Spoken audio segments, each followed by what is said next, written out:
Hi, welcome. Enjoy the content, subscribe, and turn on notifications. Harrison Blake never imagined his life would fall apart on an ordinary December afternoon in the cold hallway of a Seattle hospital. He was 50 years old, with 2 decades of a brilliant career as an orthopedic surgeon and 22 years of marriage he believed was solid. That Wednesday, after a complex knee reconstruction surgery, he was taking off his surgical gloves when his phone vibrated insistently. It was Jonathan, a fellow surgeon and friend since medical school. The message read only, "I need to talk to you. Urgent. It's about Pamela." Harrison felt a tightness in his chest. Jonathan wasn't the type to dramatize. He replied they'd meet in 20 minutes at the coffee shop near the hospital, the discreet spot where doctors went to escape the pressure of their shifts. When Harrison arrived, Jonathan was already seated at a corner table, wearing a grim expression Harrison rarely saw on his friend's face. Jonathan didn't waste time with small talk. His wife, Sarah, worked at the same law firm as Pamela and had noticed something troubling for weeks: meetings that lasted too long, frequent dinners after hours, always with the same firm partner, Richard Caldwell. Sarah knew Richard's reputation: divorced, 55, arrogant, known for affairs with younger colleagues. At first, Sarah didn't want to jump to conclusions, but when she saw Pamela and Richard leaving a boutique hotel downtown on a Tuesday afternoon, she decided Harrison needed to know. Jonathan handed his phone to his friend. The photos were devastating: Pamela entering the hotel, Richard arriving minutes later, the two of them leaving together 2 hours afterward, his hand intimately on her waist. Harrison felt the world spin. His hands trembled as he held the phone. Jonathan placed a hand on his friend's shoulder and quietly said he was sorry, but Harrison deserved the truth. Harrison thanked him, his voice choked, and left the cafe in shock. He drove aimlessly for nearly an hour, trying to process what he'd just discovered. Pamela. His wife. The woman with whom he'd built an entire life. The mother of his son. How was this possible? He'd always worked hard, provided everything she needed, respected her career and independence. Where had he gone wrong? But then, the pain gave way to anger. He needed to be sure. He couldn't confront her based only on someone else's photos. He needed irrefutable proof. That night, when he got home, Pamela was in the kitchen making tea, as if it were just another ordinary evening. She mentioned a difficult case at the office, complained about traffic, and asked about his surgery. Harrison responded mechanically, watching every detail of her behavior, searching for signs he hadn't noticed before. Pamela said she'd have another important meeting the following evening and would be home late. Harrison murmured that it was fine, he had a shift too. But he didn't. The next morning, Harrison cancelled all his appointments. When Pamela left for the office, he waited 15 minutes and discreetly followed her. The law firm was in Seattle's financial district, in an imposing glass building. Harrison parked across the street and waited. At 6 p.m., he saw Pamela leaving with a tall man, gray-haired, in a perfectly tailored suit. Richard Caldwell.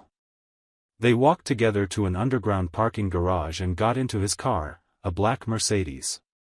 Harrison followed them, keeping a safe distance. The car stopped in front of the same boutique hotel from Sarah's photos.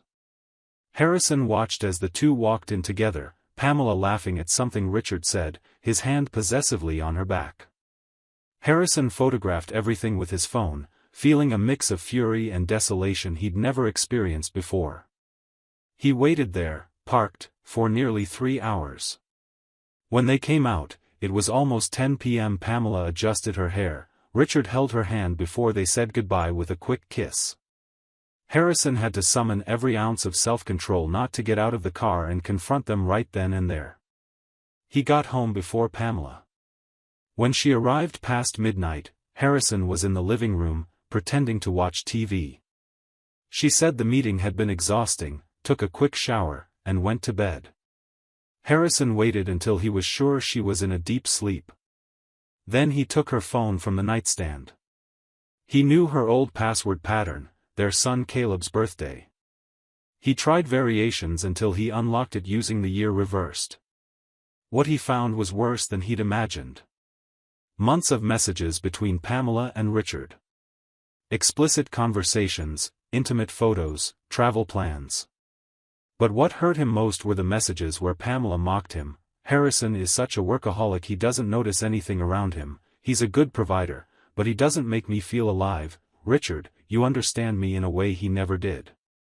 There were also conversations about divorce, where Pamela discussed strategies to claim most of their assets by citing incompatibility and emotional neglect.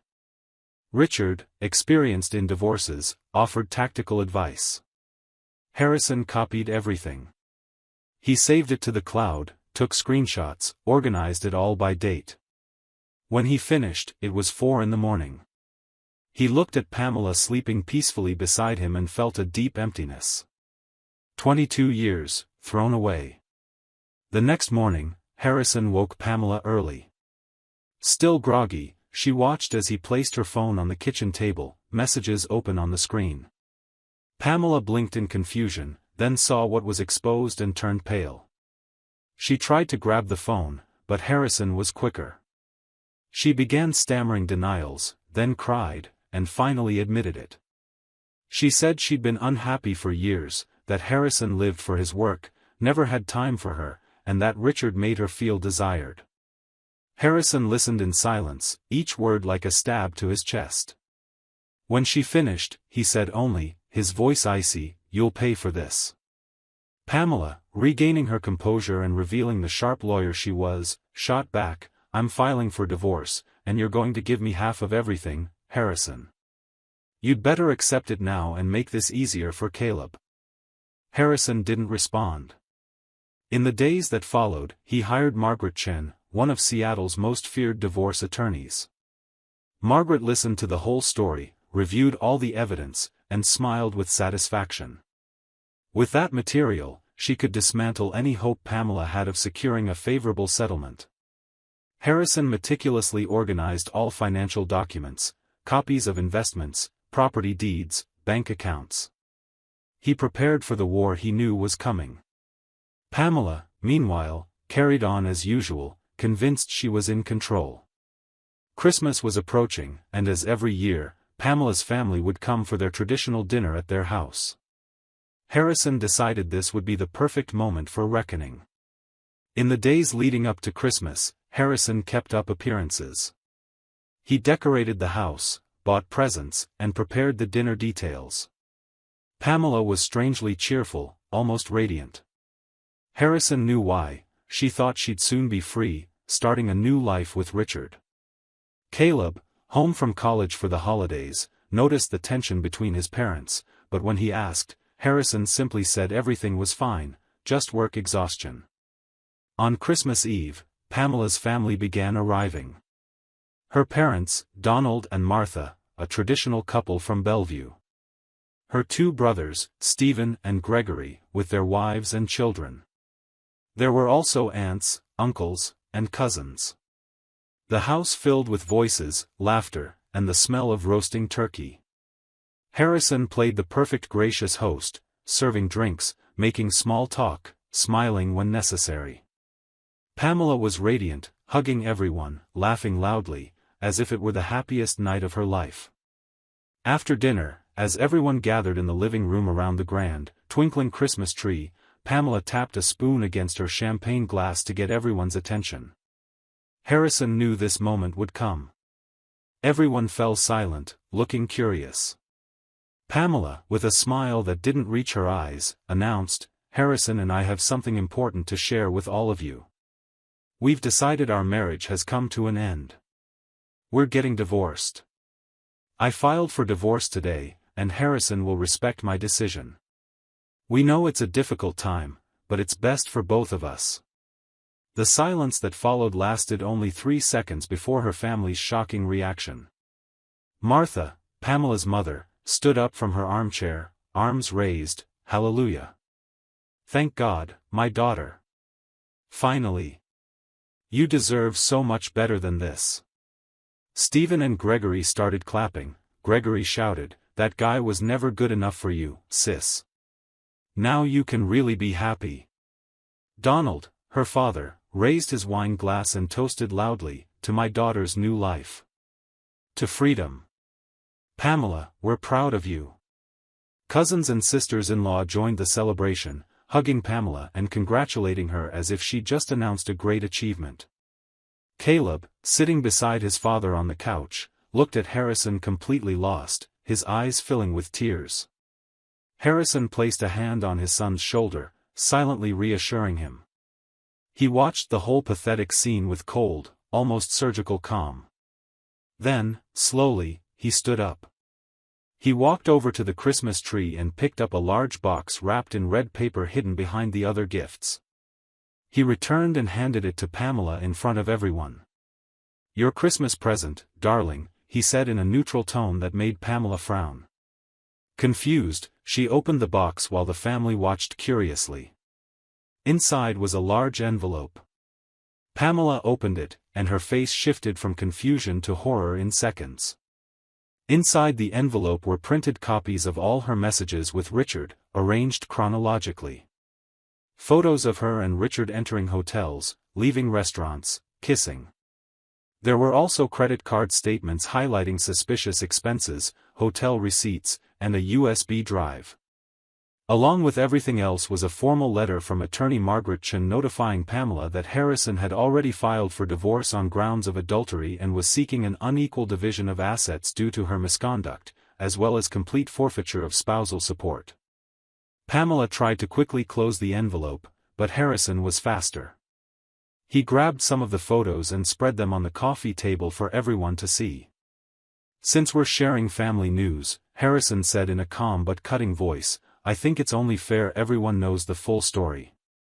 Martha picked up one of the photos and turned pale. Donald stood up, confused. Stephen and Gregory immediately stopped smiling. Harrison continued, looking directly at Pamela's family, "What exactly are you celebrating? The fact that Pamela destroyed 22 years of marriage for an affair with her law firm partner? Do you think she's the victim here? While I worked 80-hour weeks at the hospital, saving lives, performing complex surgery so this family would never want for anything, so you could all enjoy the best Christmas dinners year after year, Pamela was betraying all of our trust with Richard Caldwell. She didn't file for divorce because she was unhappy. She filed because she wanted to run off with another man without taking responsibility. But now everyone knows who she really is. And you can be sure, she'll pay for every lie she told." The room fell into absolute silence. Martha dropped the photo she was holding, her hand trembling. Donald sat down heavily, his face red with shame. Stephen murmured a quiet, "My God." Pamela, standing in the middle of the room, began to cry, but this time, they weren't victims' tears, they were tears of anger and humiliation. She shouted, "Harrison, you're cold. Distant. You never gave me the attention I needed. I deserve to be happy." Harrison took a step toward her, and for the first time in 22 years, Pamela saw something in his eyes that frightened her. "You deserve to be happy," he said quietly but with devastating intensity. "I worked myself to exhaustion to build a decent life for us.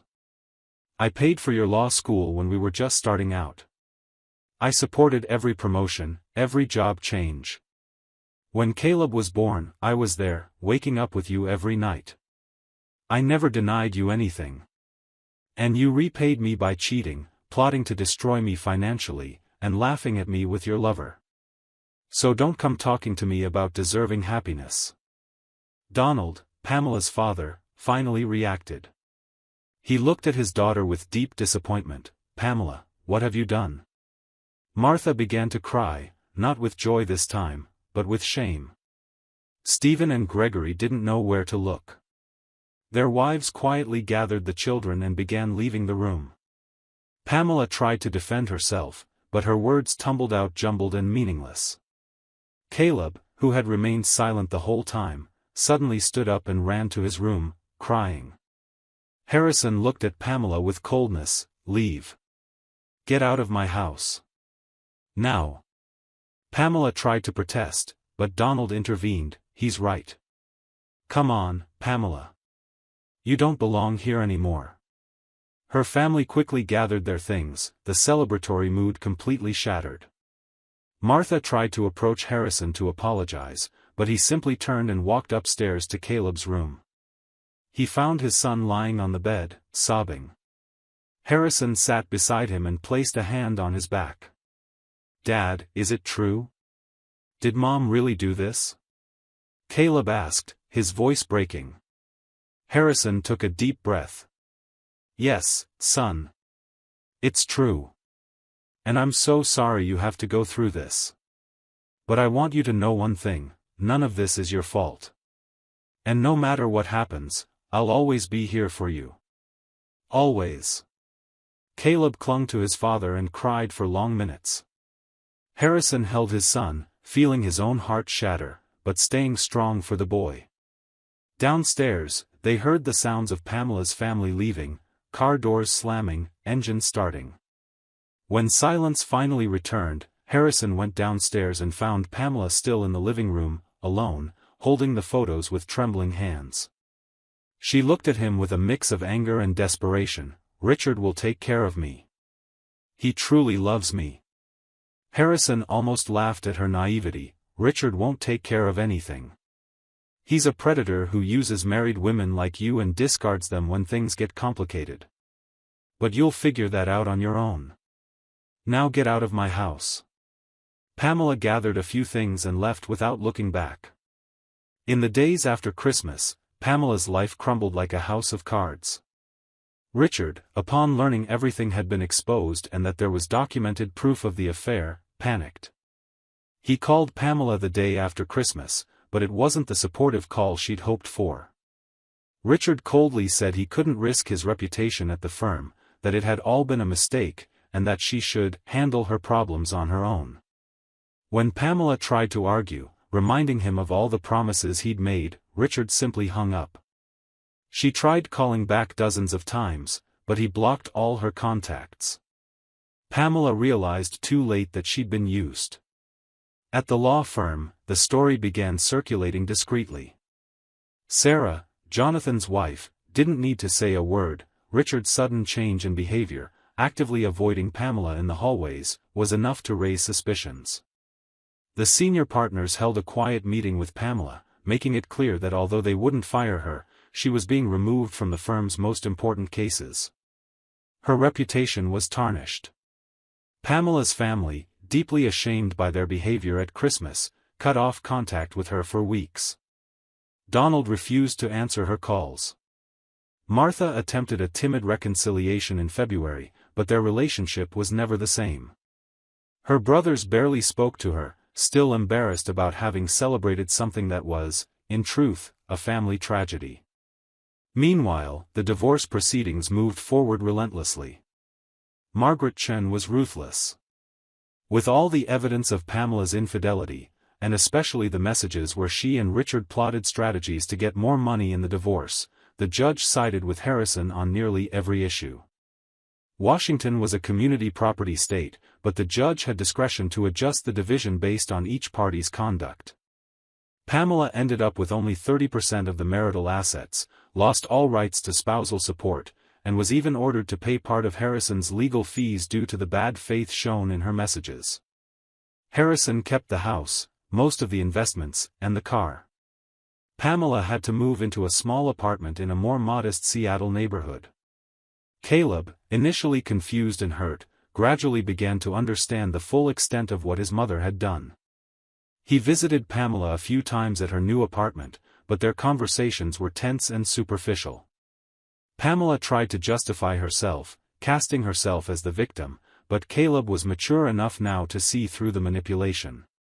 He decided to keep living with his father and returned to college in January more centered and matured by the painful experience. Harrison, for his part, initially threw himself into work as a way to cope with the pain, but slowly realized he needed to change. He began reducing his hospital hours, delegated more responsibilities to residents, and started reserving entire weekends just for himself and Caleb when he was home. He started therapy, something he'd never considered before, and discovered that talking about his pain helped him process it. He returned to old hobbies he'd abandoned during his marriage. He picked up his guitar again, started running on Saturday mornings, and even joined a book club. In March, almost 4 months after that devastating Christmas, Harrison was invited to a hospital charity dinner. There, he met Elena, a pediatric nurse who worked in another department. She was 43, divorced for 5 years, had a teenage daughter, and possessed a serenity and kindness Harrison found comforting. They talked all night about work, kids, and healing. Elena knew his story. It was impossible not to, given how things had leaked out at the hospital, but she didn't treat him like a victim. She admired how he'd handled everything, the strength he'd shown. They started meeting for coffee, then dinners, and slowly Harrison felt that maybe there was room to start over. He wasn't in a rush, but for the first time in months, he felt hope. Pamela, on the other hand, sank deeper and deeper. Social isolation, loss of status at work, her family's coldness, and especially Richard's rejection destroyed her emotionally. She tried a few dating app encounters, but always ended up comparing the men to what she'd had, and lost.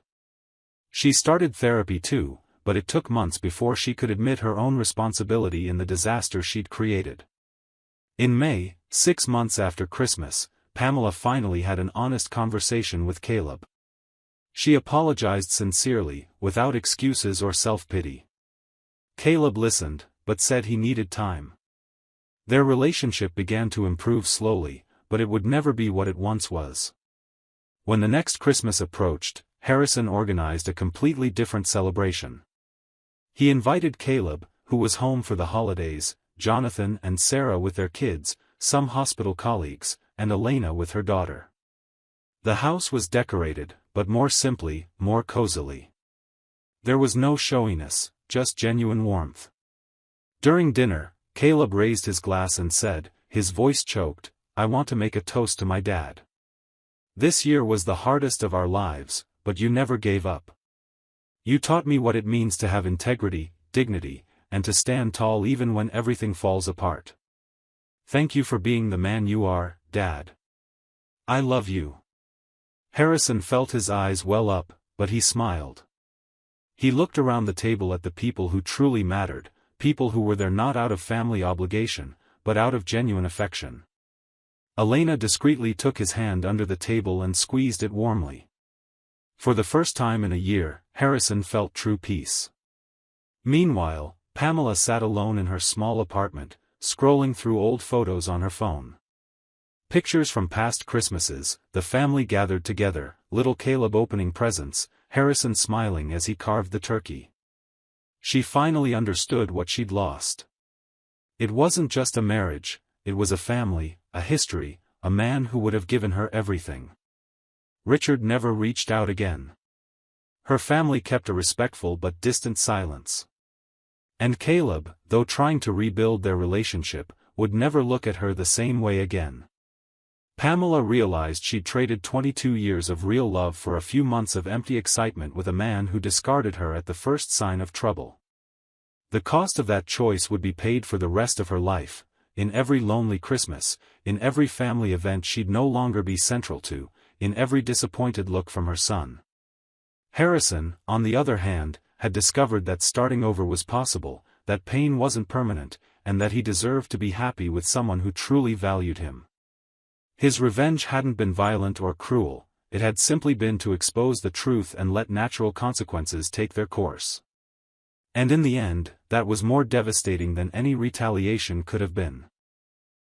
Thank you for watching the video. If you enjoyed it, don't forget to subscribe to the channel and turn on notifications so you won't miss any updates. See you next time.